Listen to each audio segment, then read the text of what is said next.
বিশ্ব রাজনীতির রঙ্গমঞ্চে ঠিক সন্ধ্যা ৭টা যখন সাধারণ মানুষের ডিনার টেবিলে বসার সময় ঠিক তখনই পৃথিবীর অপর প্রান্তে পেন্টাগন এবং ক্রেমলিনের ভূগর্ভস্থ বাংকারগুলোতে বেজে উঠেছে এক অশুভ সাইরেন। এক শ্বাসরুদ্ধকর পরিস্থিতির অবতারণা হয়েছে পারস্য উপসাগরীয় অঞ্চলে, যা আধুনিক বিশ্বের ইতিহাসে নজিরবিহীন। মহাকাশ থেকে স্যাটেলাইট ইমেজে যা ধরা পড়ছে তা কোনো সাধারণ সামরিক মহড়া নয়, বরং এক মহাপ্রলয়ের স্পষ্ট প্রস্তুতি। পারস্য উপসাগরের নীল জলরাশি চিরে সারি সারি মার্কিন রণতরী যখন তাদের সর্বনাশা উপস্থিতির জানান দিচ্ছে, ঠিক উল্টো দিকে ইরানের দুর্গম পাহাড়ের গুহায় লুকিয়ে থাকা মিসাইল সাইলোর ভারী ঢাকনাগুলো একে একে খুলে যাচ্ছে। এই দৃশ্যপট কোনো হলিউড মুভির চিত্রনাট্য নয়, বরং আমাদের চোখের সামনে ঘনীভূত হওয়া তৃতীয় বিশ্বযুদ্ধের এক ভয়াবহ বাস্তবতা। ডোনাল্ড ট্রাম্প হোয়াইট হাউসে ফিরে আসার পর থেকেই যেন এক ভিন্ন মূর্তিতে আবির্ভূত হয়েছেন, আর তার সেই ম্যাক্সিমাম প্রেশার নীতি এবার এমন এক পর্যায়ে পৌঁছেছে যেখান থেকে ফিরে আসার আর কোনো পথ খোলা নেই। ট্রাম্পের সরাসরি আলটিমেটাম বিশ্ব নেতাদের মেরুদণ্ডে শীতল স্রোত বইয়ে দিয়েছে। ইরানকে হয় মার্কিন শর্ত মেনে নতুন নিউক্লিয়ার চুক্তিতে সই করতে হবে, নতুবা বিশ্ব মানচিত্র থেকে মুছে যাওয়ার প্রস্তুতি নিতে হবে। এই হুঙ্কার কোনো সাধারণ রাজনৈতিক বুলি ছিল না, বরং এটি ছিল এক প্রকার অঘোষিত যুদ্ধ ঘোষণা। ডোনাল্ড ট্রাম্পের দ্বিতীয় মেয়াদে ফিরে আসাটা ইরানের জন্য কোনো সুখবর ছিল না, কিন্তু এবার তিনি যে এত দ্রুত এবং এত নির্মমভাবে তার ঘুঁটি সাজাবেন তা ছিল অনেকেরই ধারণার বাইরে। তার চোখে মুখে এখন প্রতিশোধের আগুন স্পষ্ট। আগের মেয়াদের অর্থনৈতিক নিষেধাজ্ঞার নীতিকে তিনি এবার নিয়ে গেছেন চরম এক উচ্চতায়। ইরানকে মাত্র 7 মাসের সময়সীমা বেঁধে দেওয়া হয়েছে নিউক্লিয়ার চুক্তিতে সই করার জন্য। ওয়াশিংটনের ক্ষমতার অলিন্দে কান পাতলে শোনা যাচ্ছে অপারেশন মিডনাইট হ্যামারের গুঞ্জন। ট্রাম্প প্রশাসন এবার বুঝে গেছে যে ইরানের ভেতর থেকে কোনো প্রক্সি যুদ্ধ বা গণ আন্দোলন ঘটিয়ে আয়াতুল্লাহ সরকারকে ক্ষমতাচ্যুত করা যাবে না। তাই এবার আর কোনো লুকোচুরি নয়, সরাসরি সামরিক শক্তির আস্ফালন। ট্রাম্পের দাবি অত্যন্ত পরিষ্কার এবং কঠোর।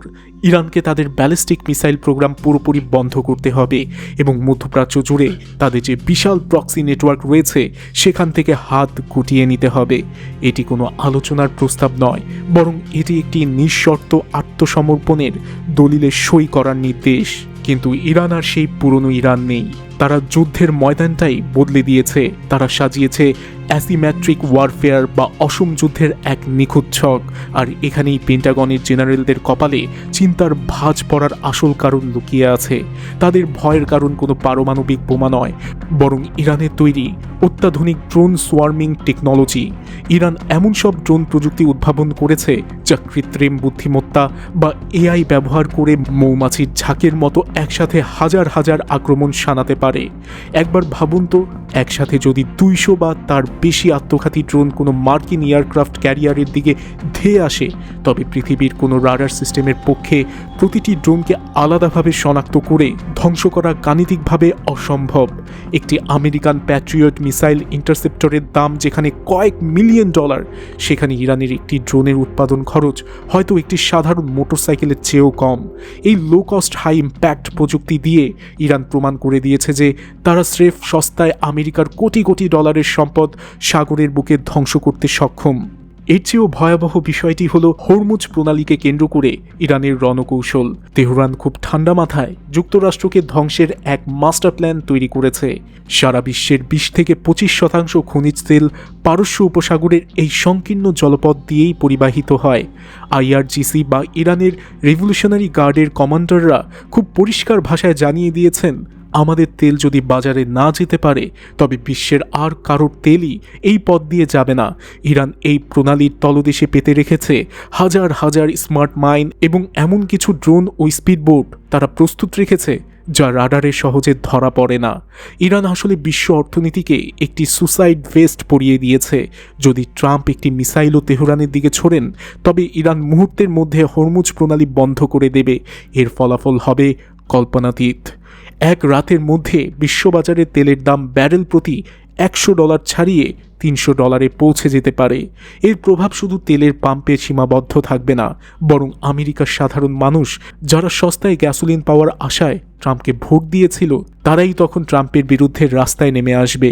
তবে এই পুরো নাটকের সবচেয়ে বড় টুইস্ট অপেক্ষা করছিল এমন এক জায়গায় যা খোদ ওয়াশিংটনের বাঘা বাঘা স্ট্র্যাটেজিস্টরাও কল্পনা করতে পারেননি।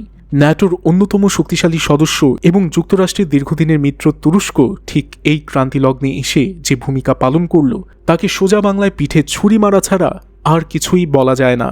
তুরস্ক খুব ভালো করেই জানে ইরানে যদি যুক্তরাষ্ট্র কোনোভাবে হামলা চালায় তবে তার ফল হবে তুরস্কের জন্য ভয়াবহ। যুদ্ধ শুরু হলে লাখ লাখ ইরানি শরণার্থী তুরস্কের সীমান্তে ভিড় করবে, যা তুরস্কের বর্তমান ভঙ্গুর অর্থনীতিকে পুরোপুরি ধ্বংস করে দেবে। পররাষ্ট্রমন্ত্রী হাকান ফিদান স্পষ্ট ভাষায় জানিয়ে দিয়েছেন, আমরা এই অঞ্চলে আর কোনো রক্তপাত চাই না।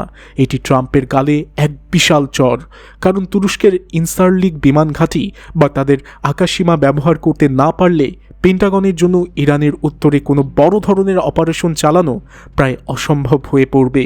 তুরস্ক এখন রাশিয়ার সাথে মিলে এক নতুন ঐক্যশক্তি বা অক্ষ তৈরি করছে, যা ইরানের উপর একতরফা মার্কিন নিষেধাজ্ঞা মানতে নারাজ। এই ভূ রাজনৈতিক ডিগবাজি ট্রাম্পের যুদ্ধের নকশাকে এলোমেলো করে দিয়েছে।